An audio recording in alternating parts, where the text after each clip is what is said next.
বন্দে মাতারাম ইস্যুতে মোদী সরকারের বিরুদ্ধে সরব হয়েছিল বিরোধীরা, আর সেই বন্দে মাতারামকে অস্ত্র করেই লোকসভায় বিরোধীদের পাল্টা দিলেন প্রধানমন্ত্রী। वंदे मातरम के साथ विश्वासघात क्यों हुआ? वंदे मातरम के प्रति मुस्लिम लीग की विरोध की राजनीति तेज होती जा रही थी। कांग्रेस का ये तुष्टीकरण की राजनीति को साधने का एक तरीका था। तो राज्यसभा ने नोटिफिकेशन दिया था वंदे मातरम कहना नहीं चाहिए। अरे तुम नेताजी को पसंद नहीं करते हैं, गांधी जी को नहीं करते हैं, राजा राम मोहन रॉय के नहीं करते हैं, तो किसको पसंद करते हैं? বন্দে মাতারামকে ইস্যু করেছিল বিরোধীরা, তাকে ভোঁতা তো করলেনই, উল্টে সেই বন্দে মাতারামকে অস্ত্র করেই বিরোধীদের তুলোধনা করলেন নরেন্দ্র মোদী। সোমবার বন্দে মাতারামের 150 বছর উপলক্ষে আলোচনা হয় লোকসভায়। সেখানেই মুসলিম লীগের নাম নিয়ে কংগ্রেসকে তুলোধনা করলেন প্রধানমন্ত্রী। 20 अक्टूबर को नेहरू जी ने नेताजी सुभाष बाबू को चिट्ठी लिखी। मैंने वंदे मातरम गीत का बैकग्राउंड पढ़ा है। मुझे लगता है कि ये जो बैकग्राउंड है इससे मुस्लिम भड़केंगे। 26 अक्टूबर को कांग्रेस ने वंदे मातरम पर समझौता कर लिया, वंदे मातरम के टुकड़े कर दिए। कांग्रेस ने मुस्लिम लीग के सामने घुटने टेक दिए। वंदे मातरम के 100 साल हुए, तब देश आपातकाल की जंजीरों में जकड़ा हुआ था। देशभक्ति के लिए जीने मरने वाले लोगों को जेल के सलाखों के पीछे बंद कर दिया गया। हम ये बहस यहाँ आज 2 वजहों से कर रहे हैं। पहला कि बंगाल का चुनाव आ रहा है, हमारे प्रधानमंत्री अपनी भूमिका निभाना चाहते हैं उसमें। दूसरी वजह ये है कि जिन्होंने स्वतंत्रता की लड़ाई लड़ी, जिन्होंने देश के लिए बड़ी बड़ी कुर्बानियां दी, उन पर सरकार नए आरोप लादने का मौका चाहती है। देश का ध्यान फिर से जनता के ज्वलंत मुद्दों से भटकाना चाहती है। यही एक मकसद है आपका। सर भाषण बहुत अच्छा देते हैं, लेकिन तथ्यों के मामले में कमजोर पड़ जाते हैं। जनता की प्रतिनिधि हूँ, कलाकार तो नहीं हूँ। সম্প্রতি বন্দে মাতারাম ইস্যুতে কেন্দ্রের শাসক দলের বিরুদ্ধে সরব হন বিরোধীরা। প্রশ্ন তুলেছিলেন, রাজ্যসভায় বন্দে মাতারামের মতো দেশাত্মবোধক স্লোগানকে কিভাবে নিষিদ্ধ করতে পারে মোদী সরকার। এদিন কোচবিহার যাওয়ার পথে ফের এ নিয়ে সুর চড়ান মমতা বন্দ্যোপাধ্যায়। पहले तो राज्यसभा ने नोटिफिकेशन दिया था वंदे मातरम कहना नहीं चाहिए। कल मैं बीजेपी का बात भी सुना, कोई बोला कि नेताजी को हम पसंद नहीं करते हैं। अरे तुम नेताजी को पसंद नहीं करते हैं, गांधी जी को नहीं करते हैं, राजा राम मोहन रॉय के नहीं करते हैं, तो किसको पसंद करते हैं? देशेर सम्बन्धे যারা জানে না তারা নেতাজিকে অপমান করে, বঙ্কিমচন্দ্রকে অপমান করে, রবীন্দ্রনাথ ঠাকুরকে অপমান করে, বিদ্যাসাগরকে অপমান করে, রাজা রামমোহন রায়কে অপমান করে। এরা জানে বাংলার অবদান। बंगाल से ये सॉन्ग नेशनल सॉन्ग है एंड जनगण मन अधि इज द नेशनल एंथम है, लेकिन वंदे मातरम का पूरा गाना कभी नहीं लिया था। ओनली रविंद्रनाथ टैगोर ने कुछ लाइन, सिलेक्टेड लाइन तैयार किया था, उसी का ऊपर में Vande Mataram national song accepted हुआ था। বিরোধীদের তোলা বন্দে মাতারাম ইস্যুকে সামনে রেখেই এদিন বিরোধীদের নিশানা করলেন নরেন্দ্র মোদী। आज भी कांग्रेस और उसके साथी और जिन जिन के नाम साथ कांग्रेस जुड़ा हुआ है, सब वंदे मातरम पर विवाद खड़ा करने की कोशिश करते हैं। অপারেশন সিঁদুর হোক বা এসআইআর, একের পর এক ইস্যুতে সংসদে আলোচনার দাবিতে সরব হতে দেখা যায় বিরোধীদের। কখনো সেই দাবি মেনে নেয় সরকার, কখনো আবার তা উড়িয়ে দেয়। এবার শীতকালীন অধিবেশনের শুরুতেও এসআইআর নিয়ে আলোচনার দাবিতে সুর চড়ায় বিরোধীরা। সেই দাবি সরকার মেনে নিলেও ঠিক হয় সোমবার আলোচনা হবে বন্দে মাতরমের 150 বছর উপলক্ষে, আর মঙ্গলবার আলোচনা হবে এসআইআর নিয়ে। এসআইআর নিয়ে সংসদে শাসক দলকে কোণঠাসা করতে যখন প্রস্তুত হচ্ছে বিরোধীরা, তখনই বন্দে মাতরমকে সামনে রেখে আক্রমণের ঝড় তুলে দিলেন প্রধানমন্ত্রী। वंदे मातरम के साथ विश्वासघात क्यों? নিউজ 18 বাংলা। বন্দে মাতরমে দাদা বিভ্রাট, বঙ্কিমচন্দ্র চট্টোপাধ্যায়কে দাদা বলে সম্বোধন প্রধানমন্ত্রীর। সৌগত রায়ের আপত্তির পর বললেন বঙ্কিম বাবু, আর বঙ্কিমচন্দ্রের নাম ভুল বলে বিতর্কে জড়ালেন কেন্দ্রীয় সংস্কৃতি মন্ত্রী গজেন্দ্র সিং শেখাওয়াত। बंकिम दा ने चुनौती दी। बंकिम दा ने जब वंदे मातरम की रचना की, तब बंकिम दा ने उस हीन भावना को भी झकझोरने के लिए बंगाल की धरती से निकला बंकिम दा का ये भाव सूत्र।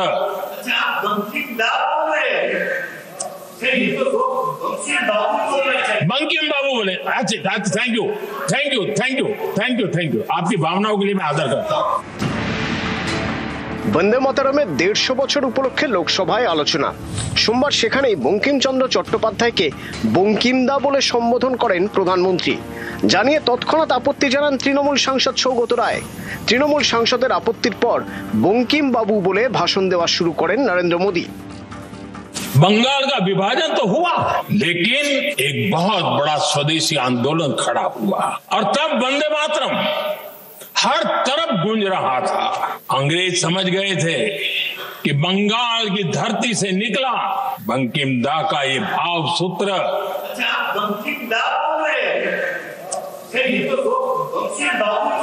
बंकिम बाबू बोले अच्छा thank you thank you thank you thank you thank you, आपकी भावनाओं के लिए मैं आदर करता हूं। बंकिम बाबू ने थैंक यू दादा, थैंक यू। हाँ, आपको तो दादा कह सकता हूं ना, वरना उसमें भी आपको इतराज हो जाएगा। খুব দুঃখজনক ব্যাপার, বন্দে মাতরমের উপর বিতর্কে আলোচনায় অংশগ্রহণ করতে গিয়ে প্রধানমন্ত্রী 3 বার বঙ্কিমচন্দ্রকে বঙ্কিম দা বলেছেন।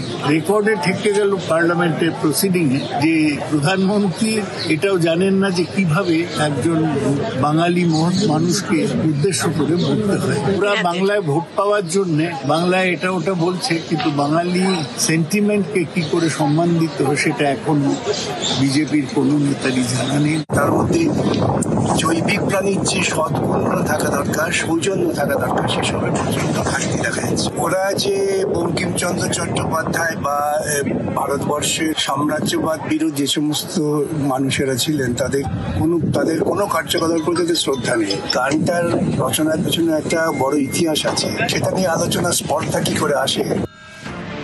বঙ্কিমচন্দ্র চট্টোপাধ্যায়কে দাদা বলে সম্বোধন।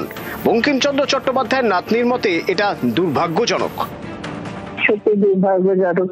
হয়তো আমি কিছু ভেবে বলেনি, এটাও হতে পারে, হয়তো মানে ফসকে কথাটা বেরিয়ে গেছে। যদি সত্যি হয়ে থাকে তো এটা প্রতিবাদ করারই উপযুক্ত কথা, প্রতিবাদ করাই উচিত। বঙ্কিম দাও শ্রদ্ধা সুলভ, সিনিয়রকে এল্ডার ব্রাদারকে বলতেই পারে।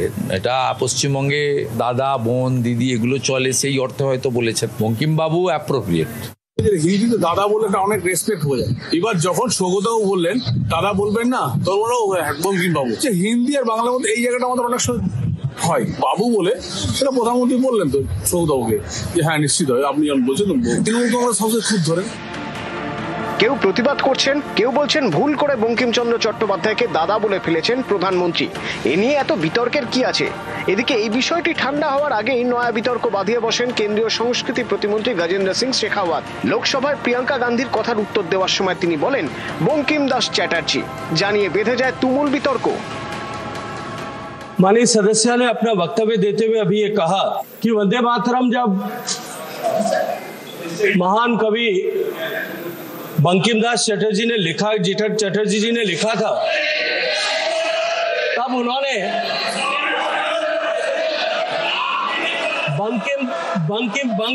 बंकिम चटर्जी ने चट्टोपाध्याय जी ने लिखा था। जब इन्होंने बंकिम बाबू ने जब वंदे मातरम लिखा। মাননীয় প্রধানমন্ত্রী বঙ্কিমচন্দ্র চট্টোপাধ্যায় সম্পর্কে বলতে গিয়ে বারবার বলছেন বঙ্কিম দা, মানে মনে হচ্ছে যেন চায়ের দোকানে একসঙ্গে আড্ডা দেন। গোটা যে ঔদ্ধত্য, এই ঔদ্ধত্য কোনোভাবেই বাংলার মানুষ মেনে নেবেন না। এবং শুধু উনি নন, তারপরে দেখা গেল আরেকজন মন্ত্রী কেন্দ্রীয় সরকারের, তিনি এবার বলছেন বঙ্কিম দাস চ্যাটার্জি। বাংলার প্রতি আক্রোশ, বাংলার প্রতি যে ঘৃণা এবং বাঙালি মনীষীদের ধারাবাহিকভাবে অপমান করবার যে দীর্ঘ তালিকা, তাতে নতুন সংযোজন হচ্ছে বঙ্কিম দা। বঙ্কিমচন্দ্র চট্টোপাধ্যায়ের লেখা বন্দে মাতরমের 150 বছর উপলক্ষে লোকসভায় আলোচনা, সেখানে বঙ্কিমচন্দ্রের নাম ঘিরেই বিতর্ক। নিউজ 18 বাংলা। বাংলা বোঝেন না কেন্দ্রীয় মন্ত্রী, তাই বাংলায় প্রশ্ন করে উত্তর পাননি রাজ্যসভা তৃণমূল সাংসদ মমতা বালা ঠাকুর। এমনই অভিযোগে সরব পশ্চিমবঙ্গের শাসক দল। আমি প্রশ্ন করি, এসআইআর কে নিয়ে যারা হিন্দু তাদেরকে এখান থেকে তাহলে কেন বিতাড়িত করার জন্য আপনারা করছেন? তার উত্তরে উনি আজকে কোনো জবাব দিতে পারেনি। তার উত্তরে খট্টারজি, যিনি সংশ্লিষ্ট মন্ত্রী, তিনি বলেছেন যে তারা বাংলা বোঝেন না। অনুপ্রবেশকারী বলে এদেশ থেকে হিন্দুদের বের করে দেওয়া, এটা আমরা জানতে চাই।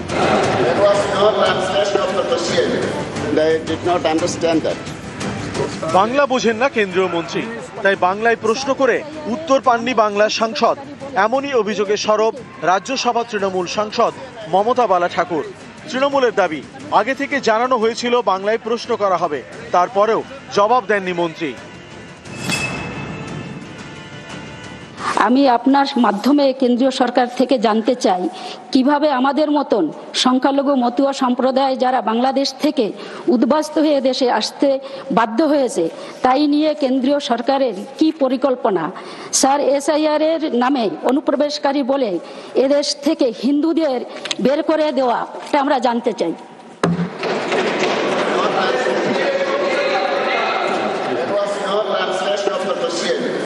I did not understand that.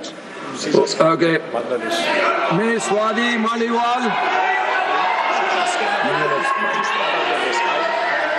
You will consider your question and. Yes, sir, I understood. I understood the question. Please. My colleague translated that. Okay. Okay, no problem. Wait. No problem. No. आप बैठिए. Now he is answering. आप बैठिए, he is answering. अरे you want answer now? आप बैठिए, he is answering. আমি প্রশ্ন করি, যারা বাংলাদেশ থেকে এসে আমার মতো সমাজের মানুষ, এসআইআর কে নিয়ে যারা হিন্দু তাদেরকে এখান থেকে তাহলে কেন বিতাড়িত করার জন্য আপনারা করছেন? তার উত্তরে উনি আজকে কোনো জবাব দিতে পারেনি। এইভাবে বাংলাকে বিভিন্নভাবে বাঙালিদের উদ্বাস্তু এবং মতো সমাজের হিন্দুদের ওনরা এসআইআর করে তাদের এই দেশ থেকে বিতাড়িত করার জন্য এবং ডিটেনশন ক্যাম্পে ঢুকানোর জন্য যে পরিকল্পনা করেছে, আজকে আমরা সেটা বুঝতে পারলাম। খুবই দুর্ভাগ্যজনক। তার উত্তরে খট্টারজি, যিনি সংশ্লিষ্ট মন্ত্রী, তিনি বলেছেন যে তারা বাংলা বোঝেন না, যদিও আমাদের চিফ হুইপ নোটিশ দিয়েছিলেন যে আমরা প্রশ্ন বাংলায় করব এবং তার যেন ইন্টারপ্রেটার থাকে এবং ট্রান্সলেটার কিন্তু ছিল, কিন্তু উনি বললেন যে আমরা বাংলা বুঝি না এবং কোনো ইন্টারপ্রিটেশন নেই, তাই আমরা জবাবও দিতে পারবো না। এটা বাংলার প্রতি অপমান।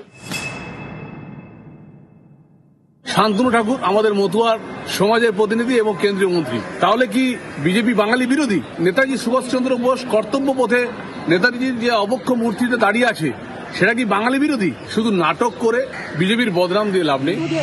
বের করে দেওয়া, এটা আমরা জানতে চাই। I did not understand that. সোমবার রাজ্যসভায় এই অভিযোগ, আর এদিনই লোকসভায় প্রধানমন্ত্রী নরেন্দ্র মোদীর মুখে একাধিকবার শোনা গেল বাংলা কবিতা, বাঙালি মনীষীদের নাম।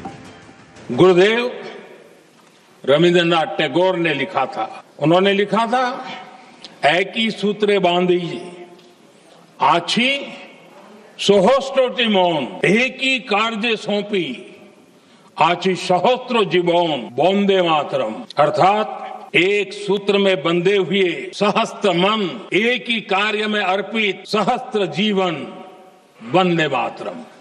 ये रविंद्रनाथ टैगोर जी। যাদের কাছে ভ্যালিড কার্ড আছে, আধার কার্ড আছে,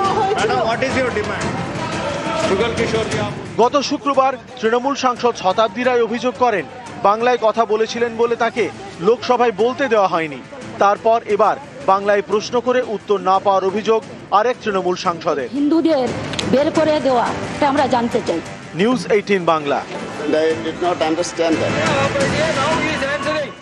সন্দেশখালীর সরবেরিয়ায় ফের আতঙ্ক, শাহজাহান শাগরেদদের জুলুমের অভিযোগ, মুসলিম শেখের বিরুদ্ধে হুমকি হামলার অভিযোগ, আতঙ্কে সরবেরিয়ার মণ্ডল পরিবার। কথা বলবো, আমাদের সঙ্গে রয়েছেন আমাদের প্রতিনিধি অনুপম সাহা, আরো বিস্তারিত বলবে। অনুপম, আবারও আতঙ্কে দিন কাটছে তাহলে সন্দেশখালীর সরবেরিয়ার মানুষজনের?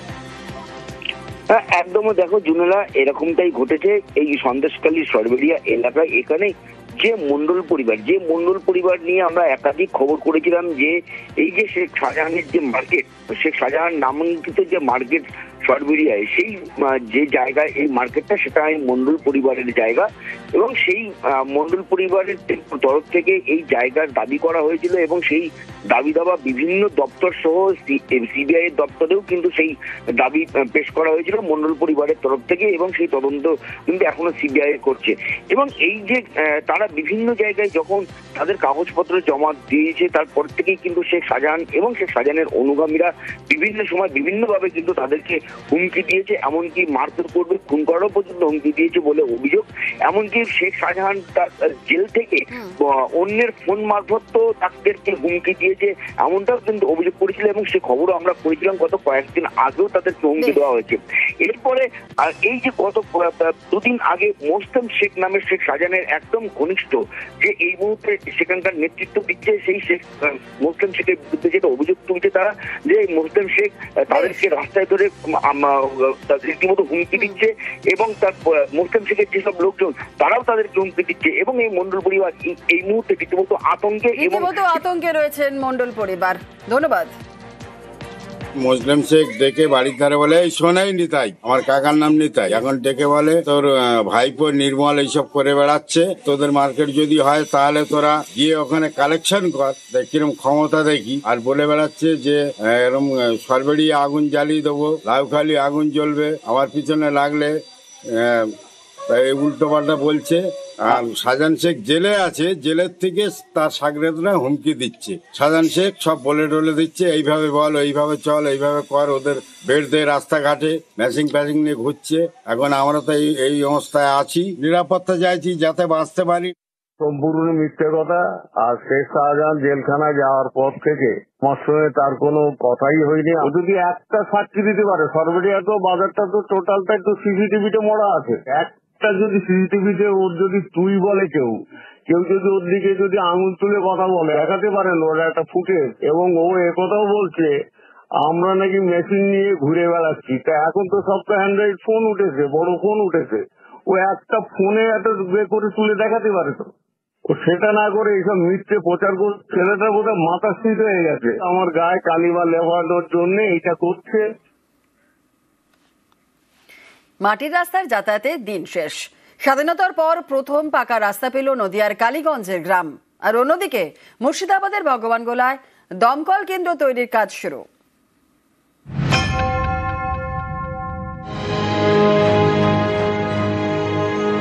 নদিয়ার কালীগঞ্জ এই এলাকায় তৈরি হলো কংক্রিটের রাস্তা। স্বাধীনতার পর গ্রামের প্রথম পাকা রাস্তা।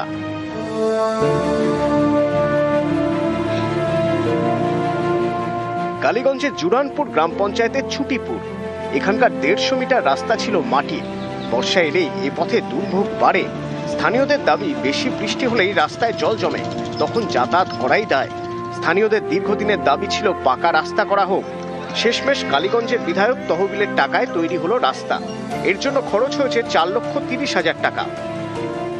স্বাধীনতার পর আমার জ্ঞান হওয়ার পর থেকেই কাদা রাস্তায় ছিল, আমরা একটু খুব কষ্ট করে যাতায়াত করতাম। বিধায়িকাকে বলেছিলাম যে রাস্তাটা করে দিলে তাহলে খুব ভালো হয়।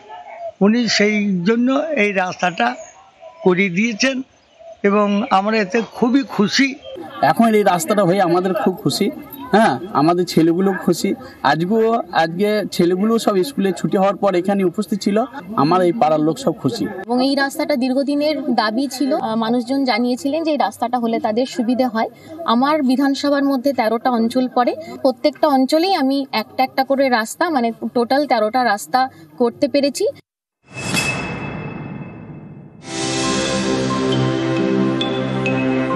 মুর্শিদাবাদের ভগবানগোলা, এখানেই প্রথম তৈরি হচ্ছে দমকল কেন্দ্র। তার জন্য জমির পরীক্ষা নিরীক্ষার কাজ শুরু।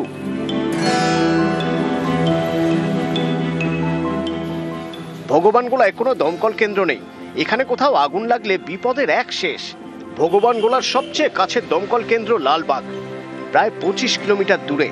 স্থানীয়দের দাবি, সেখান থেকে দমকলের গাড়ি ঘটনাস্থলে পৌঁছতে অনেক দেরি হয়ে যায়। এই সমস্যা মেটাতে এলাকায় দমকল কেন্দ্র তৈরির দাবি ছিল দীর্ঘদিনের। সেই দাবি মেনে পদক্ষেপ। ভগবানগোলা থানার পাশে প্রায় 16 কাঠা জমি, সেখানে তৈরি হচ্ছে দমকল কেন্দ্র। এখন সয়েল টেস্ট হচ্ছে, অলরেডি ডিপার্টমেন্টের হ্যান্ড ওভারের জন্য বিএলআরও সাহেব এখানে চিঠি পাঠিয়ে দিয়েছেন ডিপার্টমেন্টে। ওইখানে হ্যান্ড ওভার হলেই এখানে সয়েল টেস্টের রিপোর্ট যাবে, এস্টিমেট হবে, তারপরেই কাজ শুরু হয়ে যাবে। নদিয়া থেকে সমীর রুদ্র এবং মুর্শিদাবাদ থেকে ফরহাদ হোসেন, নিউজ 18 বাংলা।